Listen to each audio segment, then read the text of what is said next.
సామెతల గ్రంథము 15వ అధ్యాయము 15th చాప్టర్ 17th వర్స్.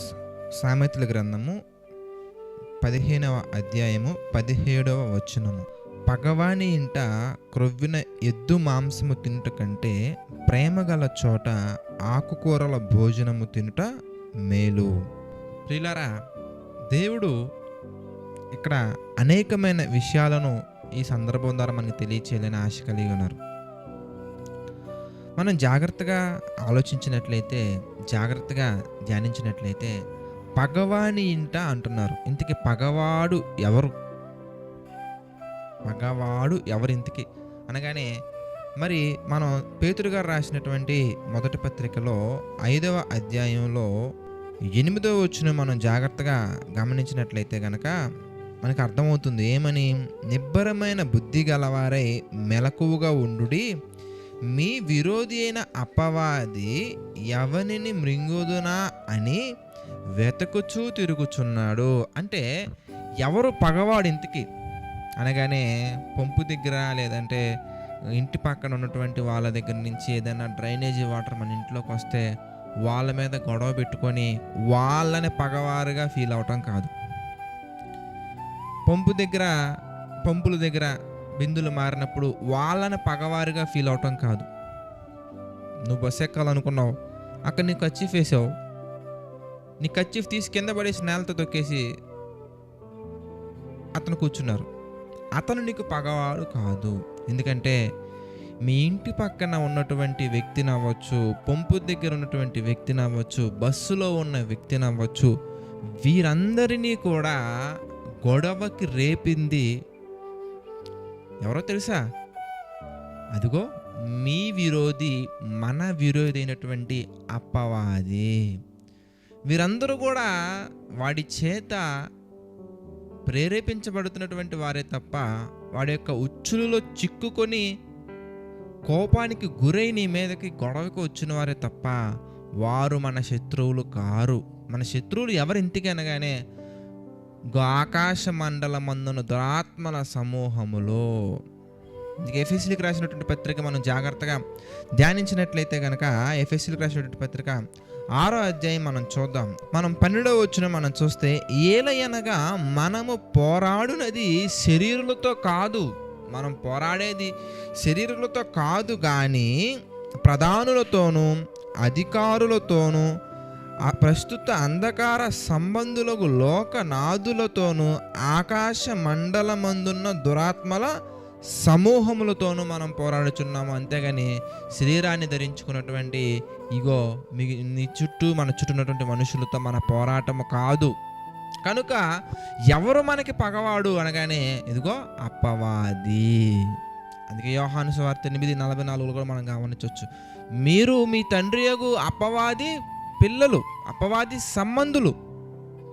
దేనికి అనగానే, వాని యొక్క దురాశలు మీరు నెరవేర్చుకోరుచున్నారు. దురాశ, నీది కానటువంటి స్థానాన్ని కోరుకోవటం దురాశ, నీది కానటువంటి వస్తువులను కోరుకోవటం దురాశ, నీకు కానటువంటి మనుషులను కోరుకోవటం దురాశ, నీకు సంబంధించినటువంటి వాటిని దేనినైనా నువ్వు కోరుకొని దాని నిమిత్తం ప్రయాసపడటమే దురాశ.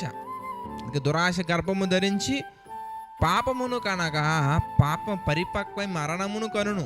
కనుక మనం దురాశ కలిగి మనం జీవిస్తే ఎక్కడికి వెళ్తామంటే నరకానికి మనం వెళ్ళిపోతాం. కనుక నరకానికి అర్హుడైనటువంటి ఆ సాతానుడు మనల్ని కూడా నరకానికి తీసుకువెళ్ళటానికి మనలో ఎన్నో దురాశల్ని కలిగిస్తూ ఉంటాడు. రకరకాల దురాశలు. నీ యొక్క స్థాయికి మించినటువంటి వస్తువులను కొనేలాగా నిన్ను ప్రేరేపిస్తూ ఉంటాడు.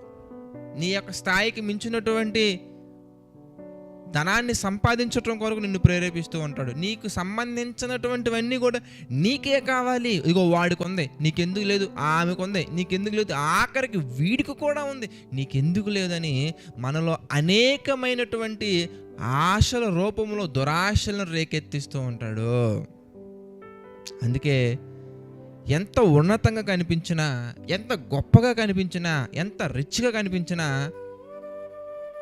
అపవాదికి సంబంధించినటువంటి వాడి ఇంట్లో అనగా అపవాదిని ఆరాధిస్తూ, అనగా అపవాదికి సంబంధించిన వాటిని ఆరాధిస్తూ, అపవాది యొక్క ఉద్దేశాల లక్ష్యంగా బ్రతికేవారు మన చుట్టుపక్కల కొంతమంది మనకు కనబడుతూ ఉంటారు అప్పుడప్పుడు.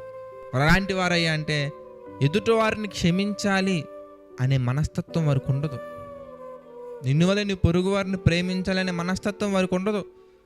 ఏది ఏమైనా కానీ నేను అనుకున్నది నెగ్గాలి, ఏది ఏమనుకున్నా కానీ నేను అనుకున్నది జరగాలి అనే ఒక పంతంతో ఉంటారండి కొంతమంది. అలాంటి వారి ఇంట్లో నువ్వు గొప్పగా బ్రతకటం కంటే, గొప్పగా ఆతిథ్యం స్వీకరించటం కంటే, ప్రేమ గల చోట, ప్రేమ అనగా ఏమండి? ప్రేమ అనగా ఎవరు? దేవుడు ప్రేమాస్వరూపి, ఆయన ప్రేమై ఉన్నారు. మనం యోహాను గారు రాసిన మొదటి పత్రిక 4వ అధ్యాయం అంతా మనం గమనించవచ్చు. దేవుడు ప్రేమాస్వరూపి, ఆయన ప్రేమై ఉన్నారు. 8వ వచనం. కనుక my dear brothers and sisters, మనం జాగ్రత్తగా ధ్యానించినట్లయితే దేవుడు ఉన్న చోట మనం తక్కువ స్థితిలో ఉన్నట్టుగా కనిపించితే కానీ అక్కడ ఉండటమే మేలు మనకి. ఎందుకంటే ఇక్కడ తగ్గించే మనస్తత్వం మనం ఉండొచ్చేమో కానీ నిత్య జీవాన్ని మనం పొందుకుంటాము.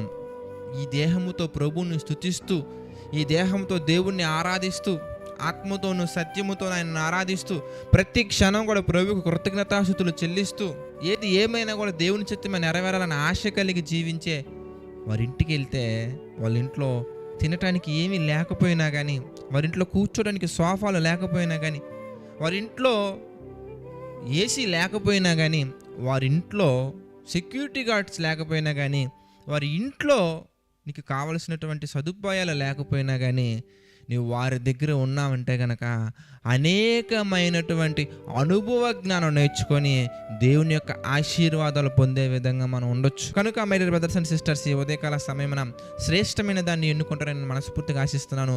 శ్రేష్టమైనవి వస్తువుల్లో కాదు, విశ్వాసంలో వెతకాలి. శ్రేష్టమైనవి పదార్థాలలో కాదు, పరిశుద్ధతలో వెతకాలి. శ్రేష్టమైనవి ఇచ్చే ఆతిథ్యంలో కాదు, దేవుని ఆశీర్వాదాలలో వెతకాలి. కనుక ప్రతి ఒక్కరూ కూడా మేలైన దాని కొరకు మనం వెతికి, సమాధానమును వెతికి వెంటాడి మనం దాన్ని వెనక వెళ్ళాలని మనస్ఫూర్తిగా కోరుకుంటూ ప్రార్థన చేసుకుందాం. ప్రార్థన. సకల ఆశీర్వాదములకు కారణభూతుడైన మా తండ్రి, పరిశుద్ధుడ, మహోన్నత, అనేకమైన విషయాలు మాకు తెలియజేస్తూ మీ చిత్త ప్రకారం నడిపిస్తున్నందుకు కృతజ్ఞతాస్తుతులు చెల్లించుకుంటున్నాము తండ్రి. మమ్మల్ని దీవించారు, ఆశీర్వదించారు తండ్రి. అందుని బట్టి మీకే మహిమ, ఘనత, ప్రభావాలు చెల్లించుకుంటున్నాము తండ్రి. ప్రభా, మీకు మహిమకరంగా తండ్రి మేమందరం బ్రతకడానికి ఈ యొక్క మార్నింగ్ ప్రేయర్స్ ద్వారా తండ్రి మాకు అనేకమైన విషయాలు తెలియజేస్తున్నందుకు కృతజ్ఞతాస్తుతులు చెల్లించుకుంటున్నాను తండ్రి. తండ్రి మీకే మహిమ, ఘనత, ప్రభావాలు చెల్లించుకుంటున్నాం తండ్రి. తండ్రి ఆర్థిక, ఆరోగ్య, మానసిక సమస్యల్లో కృంగిపోతున్న ప్రతి ఒక్కరిని మీరు జ్ఞాపకం చేసుకోండి. ప్రతి ఒక్కరికి మీ కృప తోడుగా ఉంచి నడిపించండి, సహాయం చేయండి తండ్రి. ప్రతి ఒక్కరి పట్ల తండ్రి మీ ప్రేమ చూపించి నడిపించండి తండ్రి. మీ కొరకు బ్రతకటానికి అనేకమైన అవకాశాలు అందించండి. కృంగిన వారి హృదయాన్ని మా తండ్రి లేవనెత్తండి, స్థిరపరచండి. ప్రభువా, ఈ యొక్క పరిచర్యకు, జేసీ చర్చ్ పరిచర్యకు మా తండ్రి ఎంతమంది అయితే ఆర్థికంగా సహకారంగా నిలబడుతున్నారు తండ్రి, వారిని అందరినీ మీరు జ్ఞాపకం చేసుకోండి. వారికి అందరికీ మీ కృప తోడుగా ఉంచి నడిపించండి, సహాయం చేయండి తండ్రి. దేవా, మహోన్నత ప్రభా, మీ కొరకు ఇంకా తండ్రి నమ్మకంగా యథార్థంగా బ్రతకటానికి ప్రభా ప్రతి ఒక్కరికి తండ్రి అవకాశాలు మీ యొక్క చిత్త ప్రకారంగా అందించినట్లుగా తండ్రి ఈ పరిచర్యను ప్రభా బహుబలంగా వాడుకోండి, నడిపించండి, సహాయం చేయండి తండ్రి. అదేవిధంగా తండ్రి నమ్మకంగా యథార్థంగా పరిచయం చేసే సేవకులను, వారి కుటుంబాలు కూడా మా తండ్రి మీరు దీవించండి, ఆశీర్వదించండి. మీకు మహిమకరంగా తండ్రి ఇంకా ఎన్నో విషయాల ప్రభా వర్ధిల్లుతూ ముందుకు సాగుటకు సహాయం చేయండి తండ్రి. సమస్త మహిమ, ఘనత, ప్రభావాలు మీకే చెల్లించుకుంటూ ప్రతి ఒక్కటి కూడా తండ్రి మీ చిత్త ప్రకారంగా జరిగించమని వేడుకుంటూ మా ప్రభువును రక్షకుడైనటువంటి యేసుక్రీస్తు వారి పేరిట ఈ యొక్క ప్రార్థనను అడిగి వేడుకొనిచున్నాము తండ్రి. ఆమెన్. అందరికీ మన ప్రభువును రక్షకుడైన యేసుక్రీస్తు వారి పేరిట ప్రత్యేకమైన వందనాలు. God bless you all.